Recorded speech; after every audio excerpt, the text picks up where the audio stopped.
rated PG. Patnubay at gabay ng magulang ay kailangan sa mga batang manonood. Maghihintay sa'yo, maghihintay ako.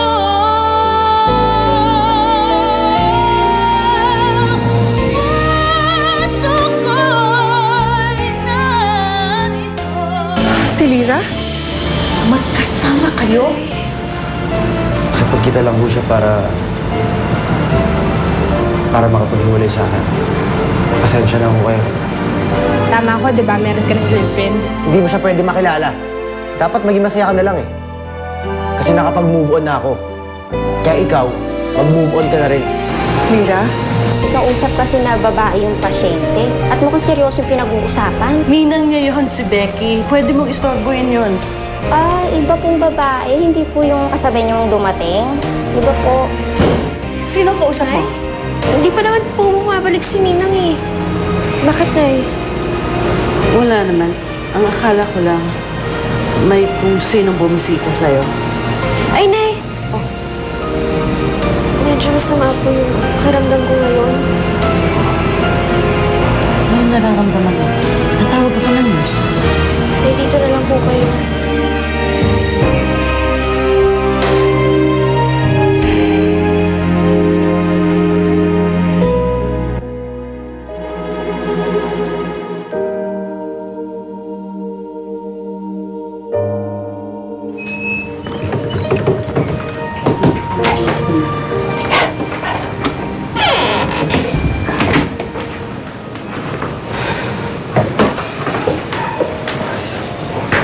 Mars, mabuti na lang mabait si Doc, no?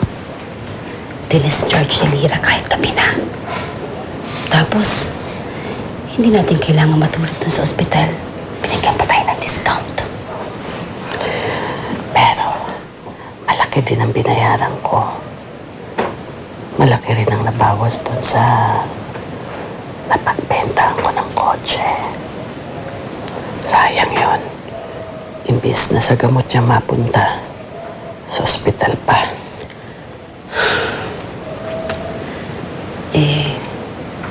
Kung may maitutulong lang sana ako, di ba? Mars, sobrang laki na nang naitulong mo sa akin. Maraming salamat. Ano ka ba? Alam mo namang, di ba? Parang kapatid na ang turing ko sa'yo. Kahit kailan, hindi ko kayo iiwan ng inaanak ko. Pero,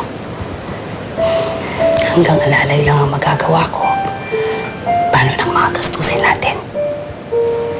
Huwag mong isipin yun. Akong bahala. Gagawa ko ng paraan. Pero, paano ka makakahanap ng trabaho? Hindi ka makakahanap ng trabaho bilang nurse. Hanggang hindi pa nakiklear yung investigasyon dun sa dati mong kaso. Mars, hindi lang pagiging nurse ang trabaho dito sa buong mundo. Basta nanay ka, lahat gagawin mo para sa anak mo. Kaya natin yan. Tama.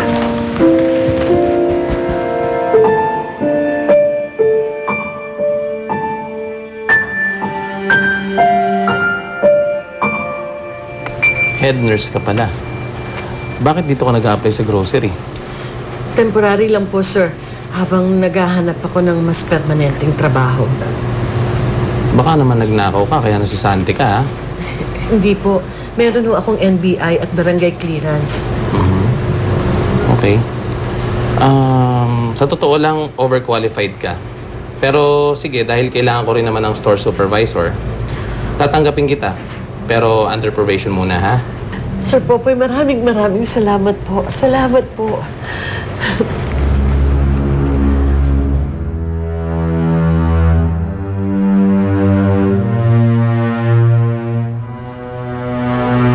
Hello, ma'am. May report lang po ako tungkol kay Senny. Hello? Lyra? Kailangan kitang makausap. Kailangan kita makita. Pero baka magalit si inay. Sandali lang naman tayo eh. Pag-uusapan lang natin yung sa ating dalawa. Kailangan ko lang linawin yung relasyon nating dalawa. Lira, sige na naman please oh. Kailangan kitang makausap. Sige, iti-text ko na lang sa'yo kung saan tayo magkikita ah. Pero bilisan lang natin. Tatakas ako habang natutulog si Ninang. Magbibihis lang ako. O sige, bye-bye. Sige, sige. Pangako, sandali lang tayo. Salamat.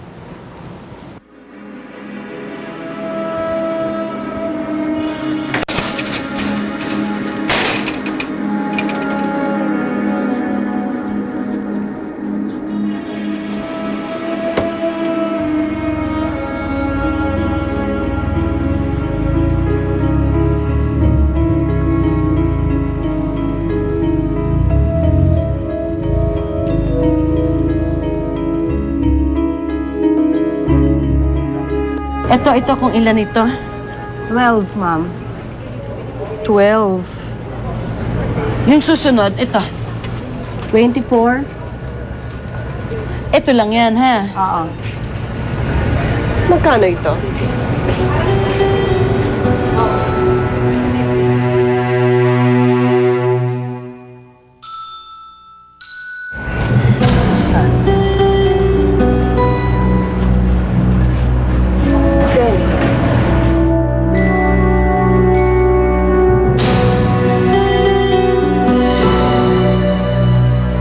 Lira, Prince! kanina ka pa ba? Hindi, okay lang. Kararating ko lang din naman eh. Uy, hindi tayo pwede magtagal ah. Baka umuwi agad si inay. Sige. Kagalit yun. Doon tayo. Doon tayo mag-usap. Tara. Prince? Vanessa? Siya ba?